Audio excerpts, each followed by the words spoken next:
Okay, we are now live. We are live here for episode 3 of EQ Convo. I'm your host, Kevin. I'm the coach of CFO. We went to Worlds, did all right, depending on your point of view. And today I'm here joined by Chronicler, who is an LCK caster who will be helping us understand why Korea, the LCK, is so dominant again this year. And we're not having an LPL versus LCK finals, we're having LCK Autumn. So, Chronicler, how are you doing today? Very good, as I'm sure any LCK fan would, considering that it's been a while since we really had the level of dominance. 2017 was the last time around, and then we had 2 dark years, and then we had or obviously we won Worlds in 2020, but then we had like 2 or like a year and a half of good but not great, which me personally, I was hurt by because I really wanted the LCK to do well. And here we are in 2022, and everything has gone exceptionally well. Um, LCK has looked really, really good, and we are having an LCK finals. I was not quite sure. I think after EDG got eliminated, this was my expectation with how good T1 had looked, but actually getting it is very nice because I am very much overinvested. And I get very stressed watching games. So I'm very happy. I can just watch finals and not have to freak out about whether or not LCK is going to win. Yeah, that makes sense. Um, I guess the first question would be like, so I know you've been casting LCK for a while, and you get like a lot of insight into esports. Do you think that like before you casted LCK, do you feel like your level of like knowledge and experience has grown exponentially since you started casting, or do you think that like just because you're casting like some, I guess technically like one of the best regions in the world, like do you think that would help you with your level of casting, your level of game knowledge? Yeah, I'd say so. I think that overall, I was already very invested because in my last like year, I did pretty much full-time league, but it was on a much different level. I was EUM Hmm. slash doing it on a like national level, and Dutch national level isn't very high, even in the context of ERLs. And having gone to the LCK, I have been watching way more, done way more. It's also cumulative, right? Like the more time you spend in league, it just takes so long to build up a solid knowledge base. Okay. Um, so every region has different formats, and the LCK, for example, compared to like EUNA, they do best of ones. LCK does best of threes. How much do you think that helps the LCK improve playing the best of threes, like on stage, like playing like two best of threes a week? Do you think that helps them a lot, or do you think it's just like kind of like a slight boost? No, I think it's really big. Um, I don't think it's the only reason because that's too easy, but it definitely helps, right? The amount of adaptation that's required of you when you're playing in a best of three format is really big. There's also a lot of levels of dominance. T1 in Spring, for example, who in a best of one setting would have looked way worse. They still would have been the best team by a large margin. Um, but it definitely, what's the best way to put this? It is one of the factors. I don't think it's even close to the biggest factor. I think things like player base, scrims, being the strongest region makes it easier to remain the strongest region as well. Work ethic, things like this have a really big impact. And I think best of three, as big as it is I mean, it's hard to put a percentage on it, but it helps a lot. Drafts in particular, I think Hmm. the LCK has really showcased this event that they are able to consistently find very creative angles in drafts. Something that I think started, I don't know, like with Domon in 2020, because before that, LCK was pretty stubborn. But then we got beaten by Europe and LPL respectively in 2019, 2018. So really forced us to kind of get our shit together. But we did that even with best of three, right? So Yeah. best of three the biggest advantage to me is that if you if you have like the right mindset, you want to improve, and you have the tools to, and the attitude to, then best of three gives you so much more tools for that, like so much more possibility to actually do that, as opposed to best of one, where inherently it's going to be more about entertainment value, right? Because anyone can beat anyone in best of one. That doesn't really mean that much. Hmm. I know in the past, like the best of three format helped out a lot with like utilizing subs, but I feel like recently the LCK, like DRX, kind of used the subs with Juhan and Pioshik, and you saw some of it with Bertle and Naguri for Damwon. But like Yeah. I feel like recently it's not that much of a thing. Do you think like utilizing subs is something that the LCK does or that teams need to do well in order to succeed, or do you think it's just like a byproduct of just how many Mm, good players there are in I guess in the LCK? I mean, I'm the wrong guy to ask, because I will always be very positive about subs, because I really like challenger players, right? Hmm. So I want there to be a structure where players can easily sub in and out. From an actual gameplay perspective, though, there has not been a team that actually is successful. I'd argue Damwon did it to a certain extent, because there have been moments where the Noguri Birdle swaps work out like relatively, but even that's like very stretching it, right? Yeah, Obviously, T1 fans will remember with pain and anguish in their hearts last year, yeah. where this roster could have been playing together for like an extra year. Um, and I do think that there is no, with how League has evolved, it doesn't feel like there's room for subs being a pivotal part of the team, right? Like helping the sub develop is definitely legit. We see this a lot where players will make the move into the LCK when they're coming from challenges, have a couple of LCK games, although it was mostly COVID, the opportunity is there regardless. And then when they then go back to challenges, you can immediately see the improvement, right? Because they really benefit from being in a different environment. And this also goes for, in theory, I think any sub. But the problem is that with how League has developed into a much more team-oriented game compared to when Faker and Easyun just swapped pretty Hmm. often, right? Is incomparable. I think team cohesion is so much more important.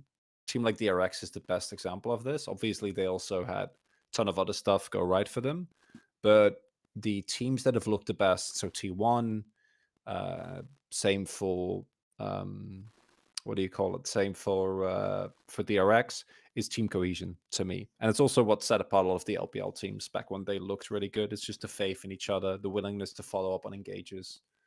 Um, really, really is a big benefit.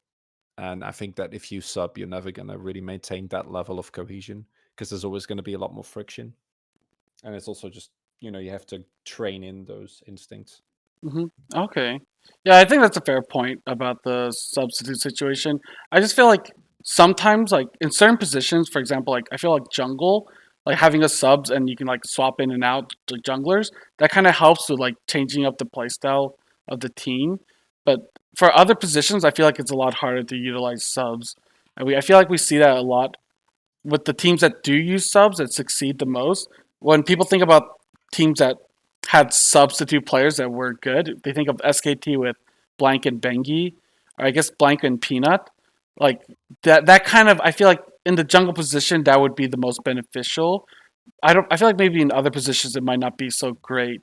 But I remember people in the past would bring up about how like, oh, LCK has like best of three, so they're able to use their subs so they can like get better. So that's why I was wondering, as someone that casts a lot and like watches like the challenger scene and the pro scene, like how did you feel about this like notion that subs were such an important factor to LCK's growth or I think Korea's the growth? only team that actually utilized sub in this way this year was Damwon, because they actually swapped out Hoya, Birdle Nuggery. But Birdle's a player that I had really high hopes of, but has a lot of nerves issues and whatnot. Hasn't really been able to cash in on a lot of the promise that he had when he was a trainee together with Zeus, who obviously is the complete nuts as far as Yeah. players go. Um, but I don't think it's a pivotal part of the LCK anymore. I do think that we see teams benefit from it every now and then, but it's more accidental. The best example of this is DRX, who I wanted Juhan to play after seeing him get subbed in a bunch of times and Pioshi getting subbed in the Hmm. regional qualifiers because he didn't look great, but he looked a lot more stable. And for no other team did it really look like it worked out. We've seen some other substitutes every now and then that weren't COVID related, but generally they look very underwhelming. And I don't think that it's really a mainstay anymore in the LCK. Okay. I guess with that we can kind of go into like the semifinals of the Worlds because I'm really curious because the first game I kind of want to talk about is Gen G versus DRX. That game was Yeah. the most surprising to me because I don't know anyone that had DRX winning. I'm pretty sure everyone thought that Gen G would just smash them like 3-1, 3-0. So Yeah, yeah. like, yeah, As like was from your my experience, like, expectation. what do you think went right or went wrong for this result to happen? So there's two elements to it. Obviously, DRX as a whole are having an incredible tournament, and I think that everyone besides Ruler on Genji just choked to differing extents, um, and just couldn't cope with the pressure of being in a world semifinals, of being kind of put down by a team that you've defeated without any issue. So personally, I'd argue that um, the biggest issues for Genji were already kind of starting to show at the beginning of the tournament, like from the get go, because Genji in summer was a team that was extremely aggressive and that really played on a knife's edge. Peanut in particular really enabled this style, and everyone as a whole was very happy to make very proactive plays. And when we saw them at Worlds, it kind of went back to Genji that we saw last year or in spring, or similar to the BDD cleared Rascal lineup, where it's much more at a much more passive pace, just wait. And I think that that was nerves from the get go. I think everyone besides Ruler just looked way worse than they did domestically, and that is also means a lot about the expectations because they still, they beat Damwon, who's a really good team. Obviously, they still made it out first place in their group, etc. But if you the standard that these players had set for themselves domestically was so high that they weren't really able to live up to it. So Doran and Peanut in particular looked like ghosts of themselves. Chovy, after like game 1 and 2, just looked really tilted / couldn't deal with the pressure, which I think from his own admission he was saying himself as well. Lahent wasn't good, although he also got booed by draft in game 4 in particular, Hmm. because Nautilus Blind is very, very bad. Um, and yeah, that is one element to it. And then the flip side is that obviously DRX have the entirety of Atlanta behind their back, have been playing an incredible tournament, have the underdog magic working for them, and just played really well. So kind of both. I think peak Gen G, if they played like they did in summer, wouldn't have really mattered how good DRX have played. But that I Gen mean, G, yeah. Hmm. yeah, that Gen G just didn't show up at Worlds at all, Yeah, like I think. watching the LCK finals, I didn't think it'd be a 3-0. I just thought Genji played on another level entirely. So Yeah, that's they why I was did. thinking, like, well, like, because Peanut, like Chovy, like, everyone says these guys are chokers, they never win. Like, they always go to the finals, but then they fail to beat T1. Like, there's all these issues, like, at Worlds or whatever. So that's why when I watched the final, it was the same like Rogue, where they're like, oh, Rogue is like chokers, they won, but then they finally win like 3-0. First week at Worlds, like Rogue wins like all 3 games. So I thought like winning LCK, beating T1, like their rivals would like unlock them, and because like I feel like once you do that, it's like, oh, well, what are we scared for? Like, we can just win. We can win Worlds, but then like they struggle against Damwon. They go to DRX and then just get like bodied for the most part. It really is confusing because I really like the players on Gen G. I think they're really good. It's Yeah. really confusing that they faltered against an opponent that they played a lot of times, I can kind of see them like losing towards like an LPL team where they're like, oh, we've never faced LPLs, like, or like, oh, it's JDG, it's like, oh, these teams are really good. What do we do? But it's like, you know, Damwon, DRX, like DRX was like sixth place before they got the Worlds. So I'm really confused at why like Chovy and Peanut like struggled the most because I think those two are like, besides Ruler, like those two I feel like are the star players on the team. And when they fail, I feel like Genji has nothing going for them. Yeah, I mean, Ruler to me will always be the core of that team. If you look at the performance as well, Zeri and Siva being as good as they were obviously benefited the team, or the team benefited a lot from it. But I actually think that Genji might have done better when they were against, if they would have been against, they might have bombed as well out against like JDG. But I do think that that would have been a much more even matchup. Interestingly enough, I think international pressure is very different from domestic. They've conquered domestic. I would not be shocked if down the line we see Chovy really play the way that he does domestically, because people always, Chovy in particular is like such a interesting player to talk about. And Night suffers from this a little bit as well, but I'm not as well equipped to comment on his performance domestically / versus international. But for Chovy and Genji as a whole, they got boomed in finals. They didn't look as good as they did, but it's still the team made semi-finals at Worlds. Like as far as places to choke go, that still says a lot about the baseline of the team, that they can be substantially worse than they were domestically and make it to semis at the like highest level tournament in the world, right? So I'm sad for Genji. I think that given what they have shown at times domestically, it shouldn't come as a surprise that they have a tough time. But even then, I thought the baseline would be enough. But DRX clearly kind of transcended this tournament, so wasn't going to be the case. I expect Chovy in particular to hopefully, as he gets more, because he will go to Worlds again next year, right? Like, I don't know if he'll stake on Genji. I hope this team stay together. Although obviously I wouldn't mind if they made some adjustments. Think as far as players you can change, I don't expect them to change Peanut, Chovy, or Ruler. To me, that's the core of the team. But who Are you thinking knows? about Maybe top, they'll. like Doran? Well, that will be the obvious one, right? Because Doran has had these moments in a lot of situations, right? This is not the first time, and it probably won't be the last with how he's been just very up and down. I think Doran is a really great team player who gets a lot of flack and often gets ignored what he does do well. But when you see games like he had in semis, right? Like, Yeah. that's just not good. Can't have that happen. But it's kind of tough because top pool outside of Zeus is like a little. Birdle obviously doesn't deal with pressure very well. Keen hasn't been good this entire year, so it's kind of tough to find someone that is like an easy replacement, unless you want to go like the Dudu route. But that's still a big gamble that you take.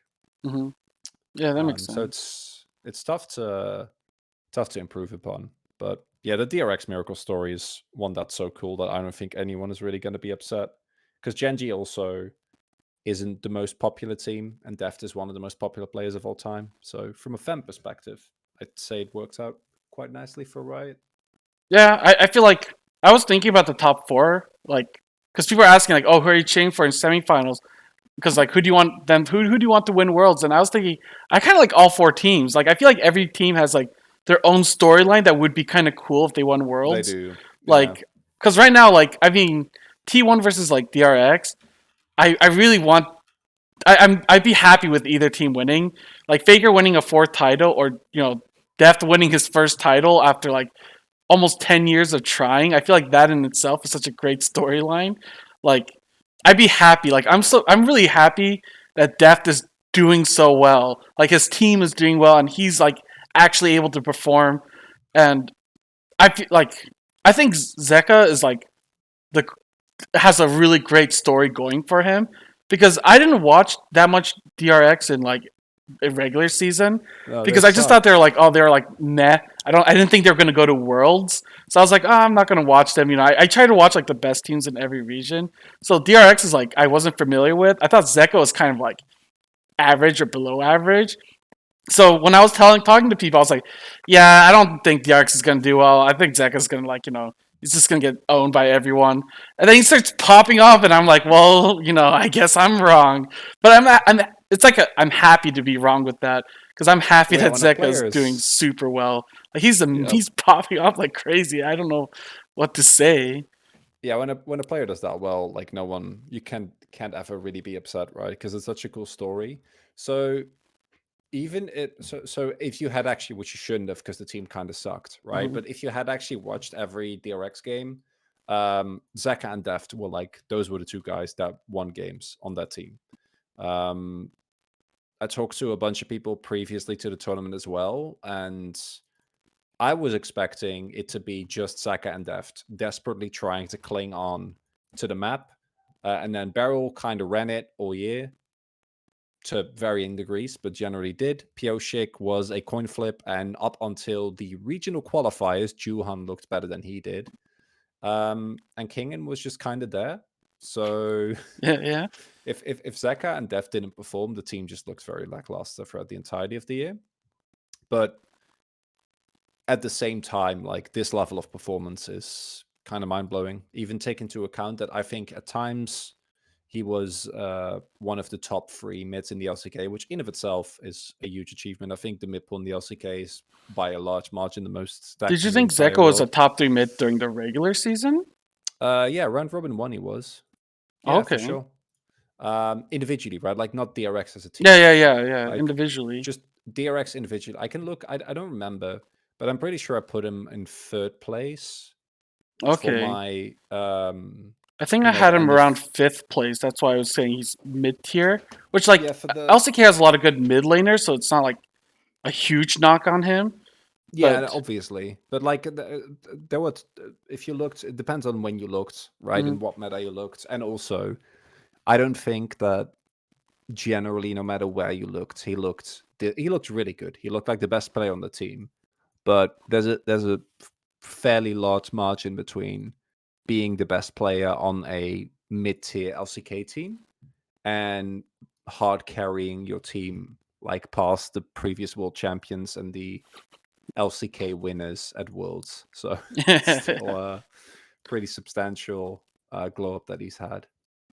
I would say like this world, he looked like a top three mid laner in the world. Maybe I'd even say he's the top two. best. Yeah, I'd say he's the best. Yeah, I'd I say it's mean, him or Faker yeah, personally. Faker's looking really good as well, so that's why I kind of it's hard to put him like number one, but like I mean Yeah, he has a lot more pop off performances than Faker. Like he looks a lot flashier.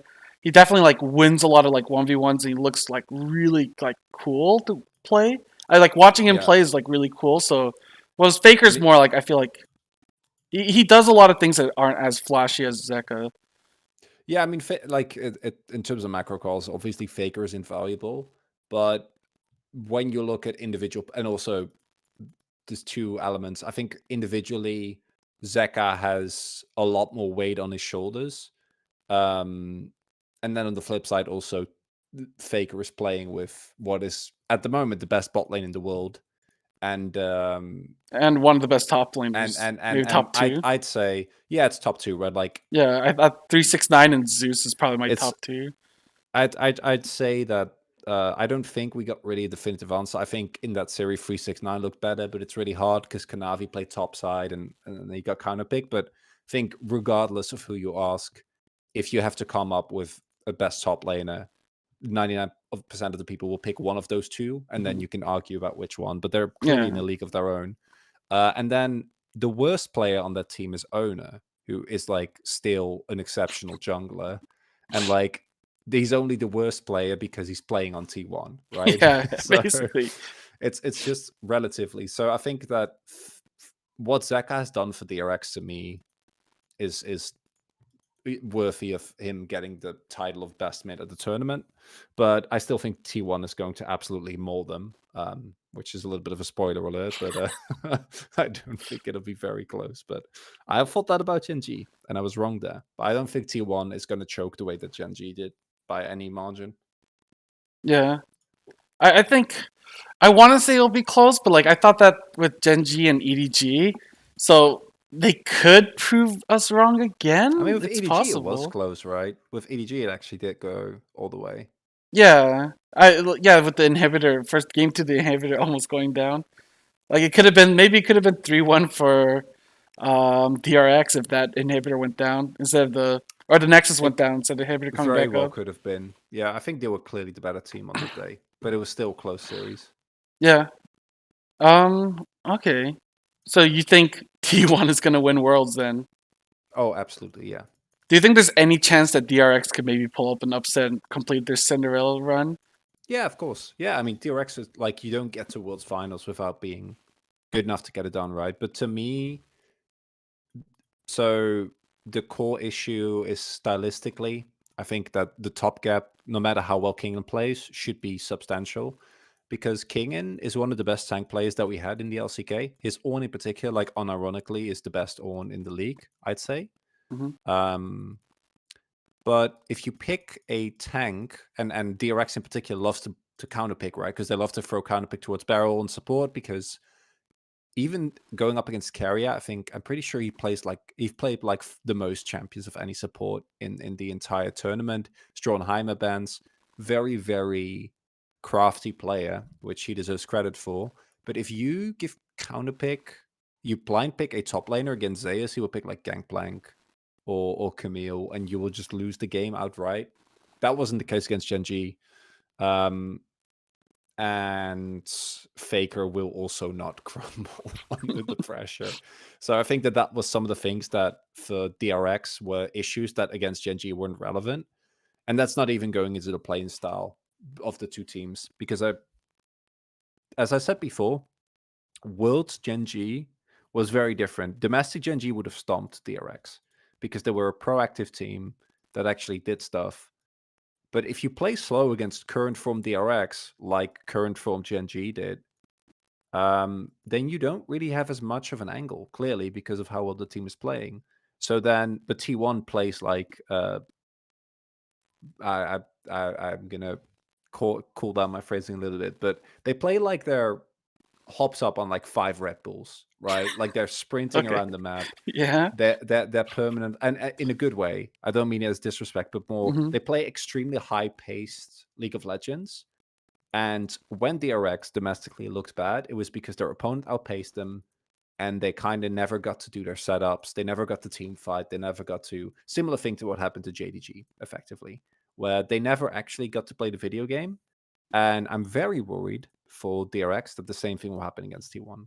Even with how individually how good the players on DRX have looked, I'd still go for T1 in every single role besides mid. I think Zeka's the only one where I'd argue here as an edge, but Faker isn't going to lose the way that Chovy did. Right? Like if he Yeah. Yeah. does, Faker might also outperform him because it's a finals and it's Faker. Hmm. Like I don't think it's a given that Zeka will be better. But even if you did, which I think is fair, give the edge to DRX in mid, I don't think it's really going to matter enough. So I just don't see the angle unless DRX transcend even further, or T1 kind of choke it. Um, if T1 play like they did against JDG, I don't think it should be close, unfortunately. Yeah, that makes sense. But speaking of like T1, what were your predictions going into T1 versus JDG? Like, who did you think was going to win that best of five? I predicted 3-2. I thought it was very tough, because I didn't necessarily have the now I do, but coming into the tournament, I wasn't sure how T1 was going to be situated, because what has made T1 as good as they have been this tournament has been the fact that they have gone back to the spring domestic form, right? Which Yeah, we never got to see at MSI because they were kind of mid at MSI. Um, and so Zeus has been good all year, hasn't changed, still incredible. Player has the work ethic and talent and mindset of a much more experienced player, which is insane. Ona already mentioned, kind of self-explanatory. And those two players have been good the entire year. Faker has been good to decent, has been like somewhere between top half, top two, mid within the LCK. I'd say Chovy was the best mid in the LCK all year, even during spring, but can argue between him and Faker, obviously. But in summer, it wasn't close. It was just Chovy was the best by a pretty large margin. Hmm. Um, but Guma and Carrier just went from being okay in the LCK to like they're better than they were in spring, which is fucking mind blowing because they were really good in spring, right? Like they were the best bot lane by a large margin within the region in LCK spring. Yeah, yeah. And here we are, and they're better than they were, which is kind of insane. Yeah, I mean, I Um, remember them shitting on everyone in Spring Split, but I feel like from MSI to like summer, like something was wrong with their bot lane and they weren't really performing as well.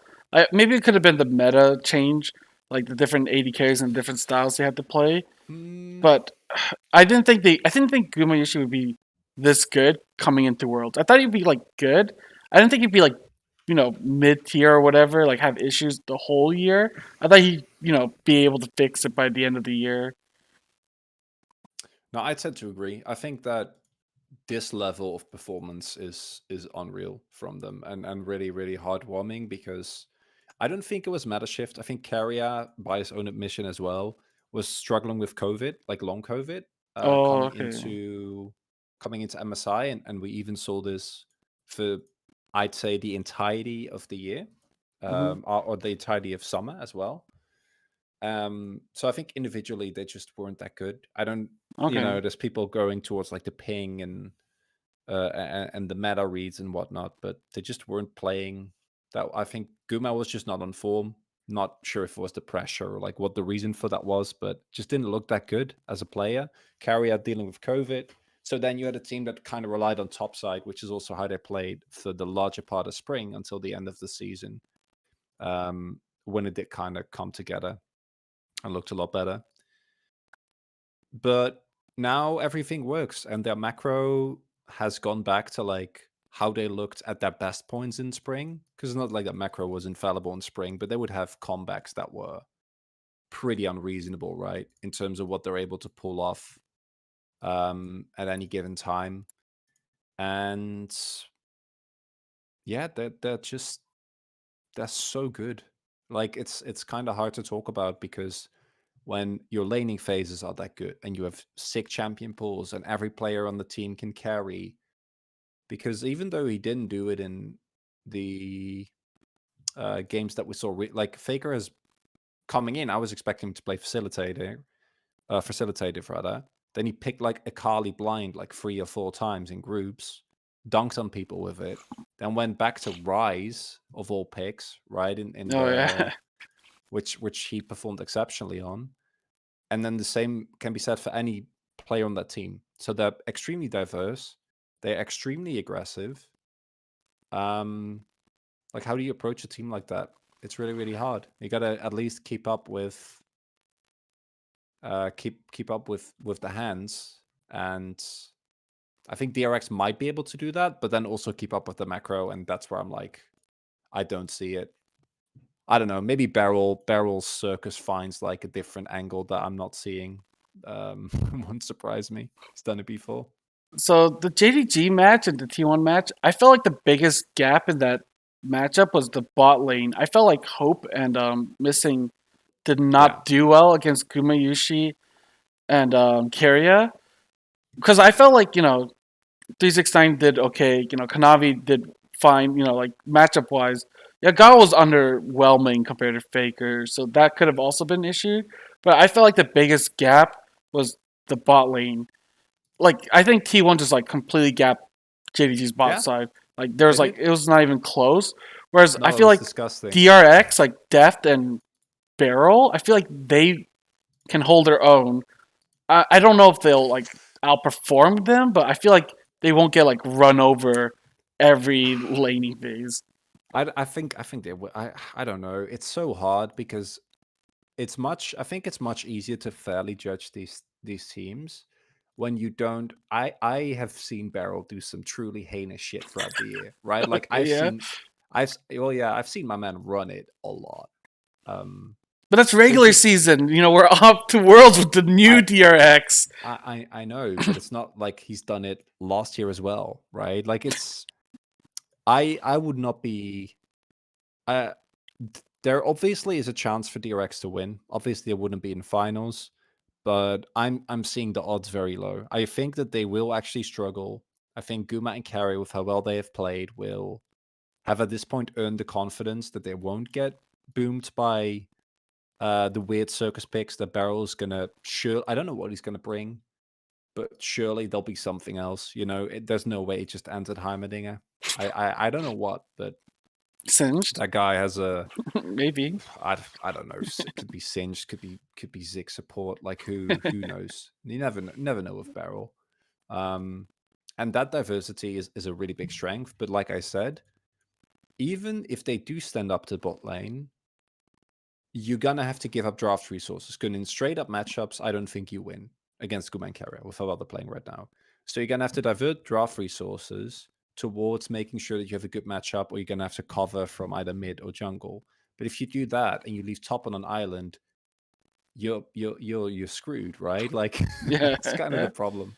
And against Genji, what we saw, not in summer because again, very different team, but what we saw in spring happen as well is that it was basically all eggs in the ruler or Chovy basket because Doran isn't a consistent enough carry, and as good as Peanut was in summer, in spring he wasn't nearly as dominant, and at Worlds he was again kind of went back to a much more muted form of himself.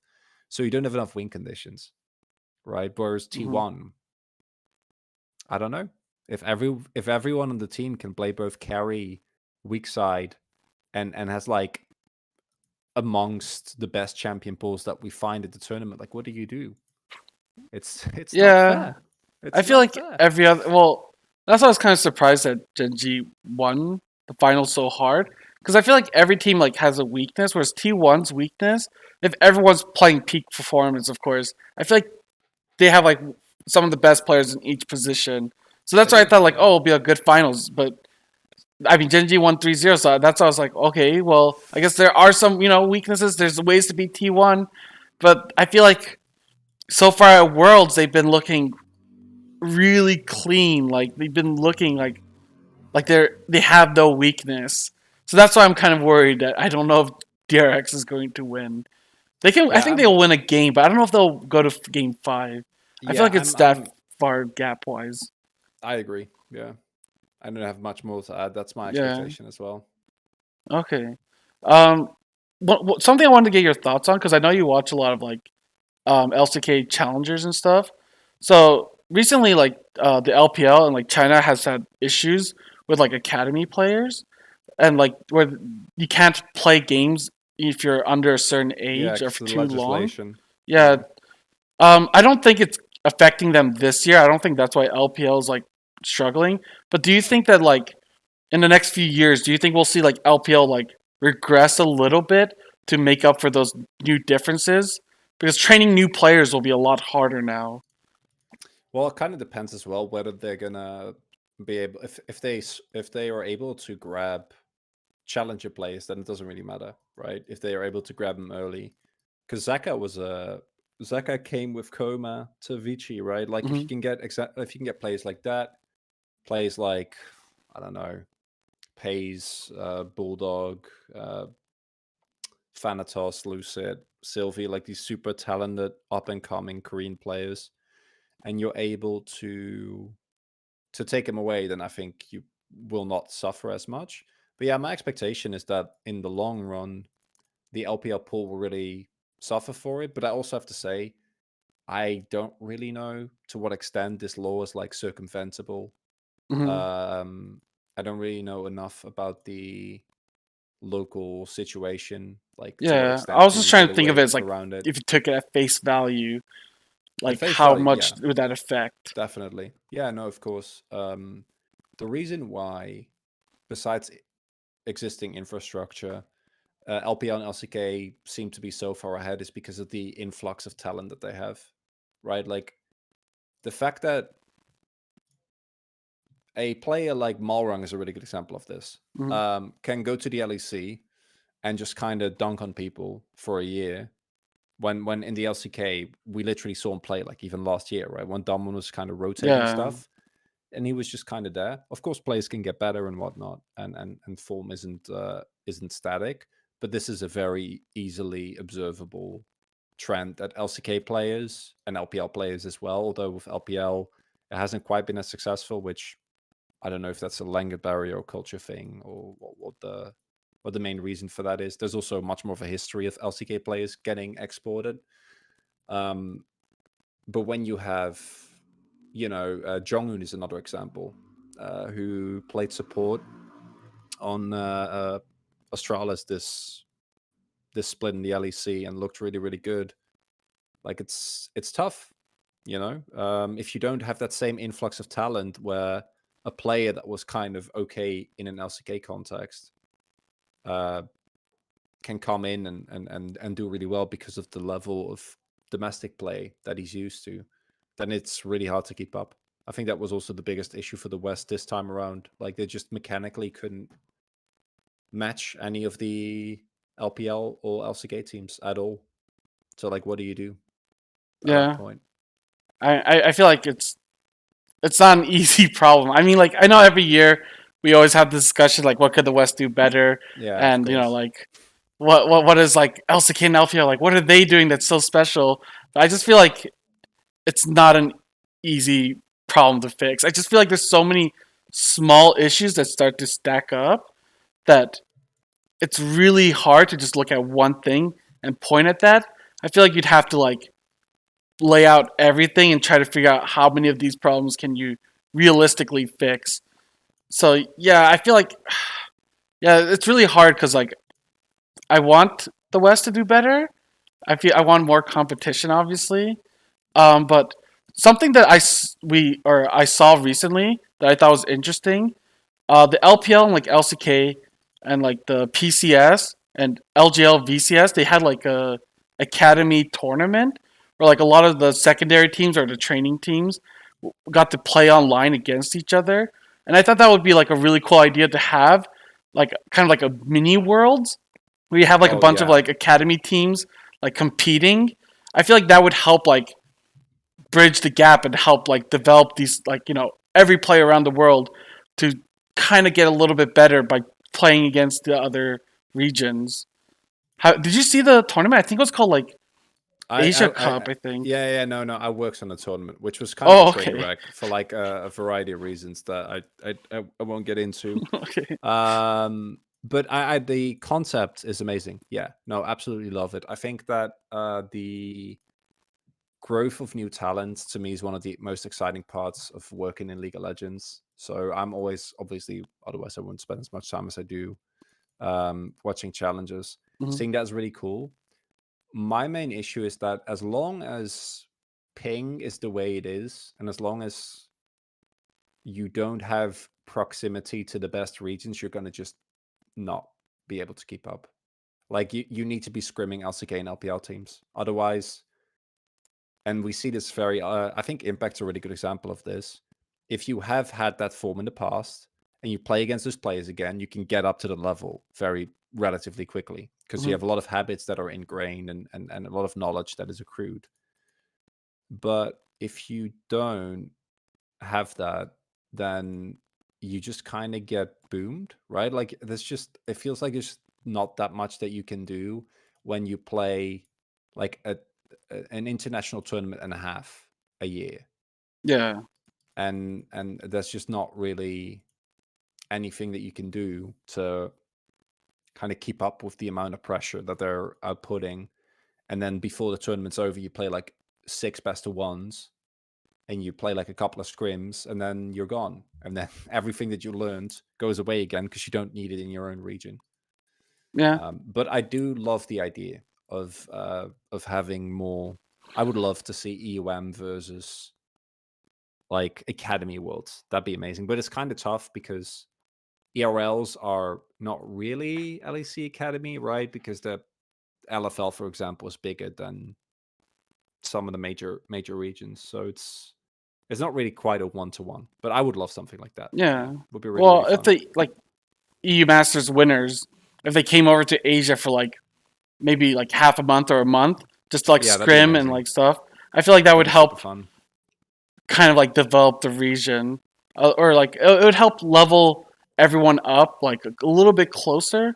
So that's why I was thinking like something like that would be cool because I did watch it, and yeah, like LPL and LCK are just like better, but I thought it was really cool to see, and it was really interesting to see all these like players that because I don't really follow the secondary leagues for other regions that much, and No, here of at like course. PCS we don't really have anything, but I will say, so I do get to announce this here, so it'll be interesting. But Ooh. the CFO, we will be making a secondary team because even though like the secondary league here is not as well developed, we still want people to like apply. We want so if you are like high elo, it doesn't matter how old you are or like whatever. Just you should apply, send in your op.gg, send in some vods or replays to and try to get in on the secondary team for CFO because we will be making it. We want to like develop new talent because I feel like the best regions are able to develop the talent.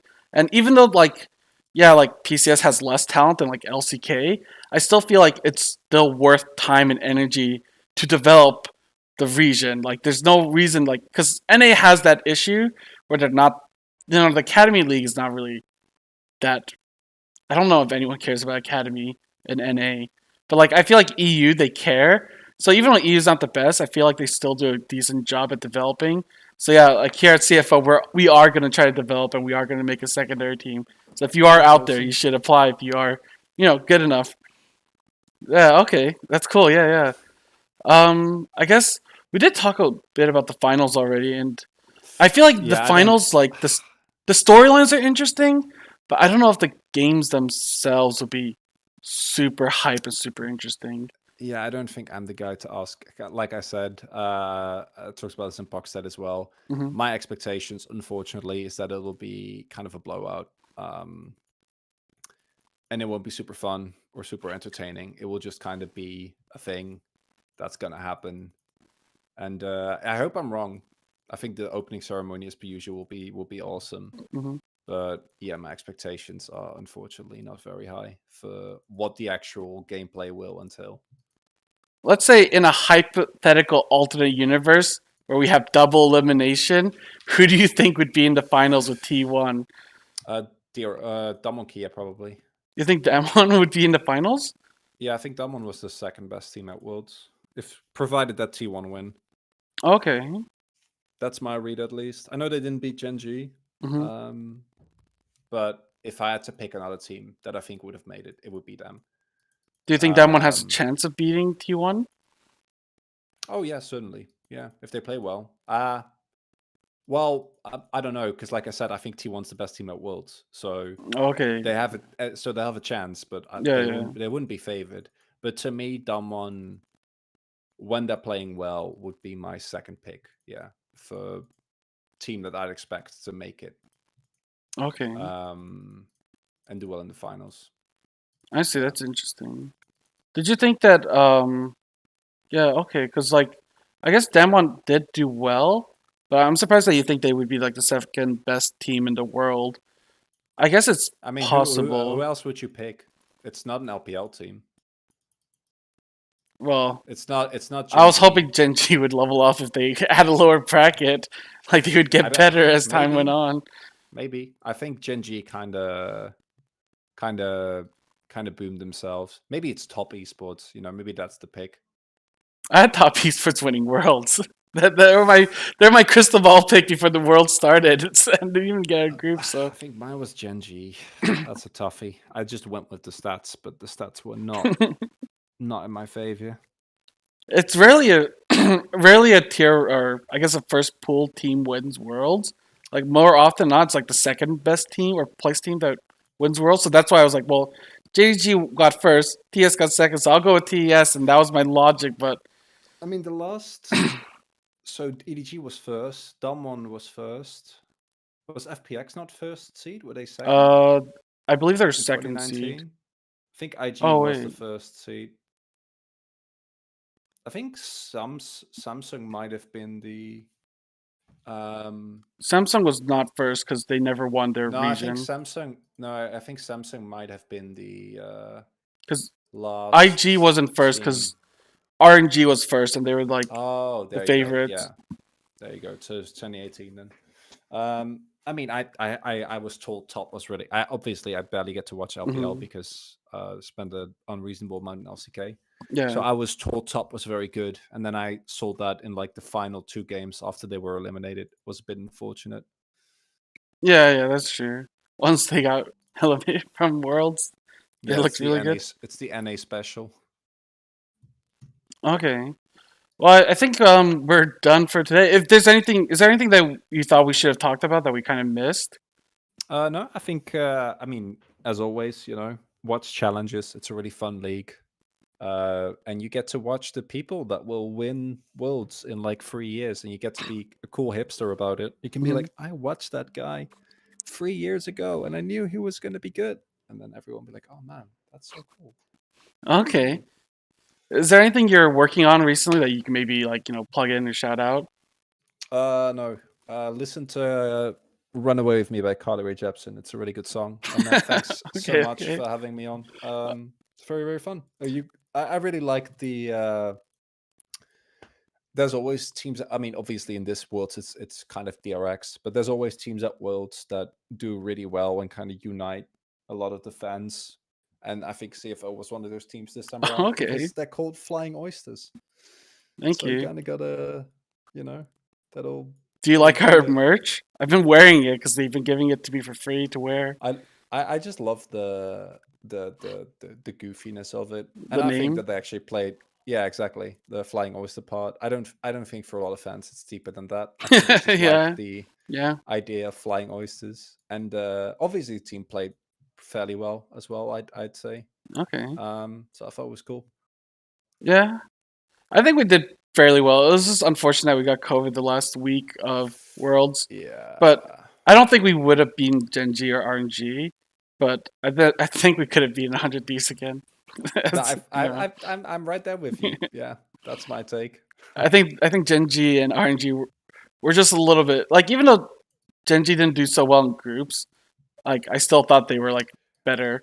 Yeah, I mean, like I don't think Genji played that well this tournament, but that's in the context of being a record-breaking first seed of the LCK, right? Like, Yeah.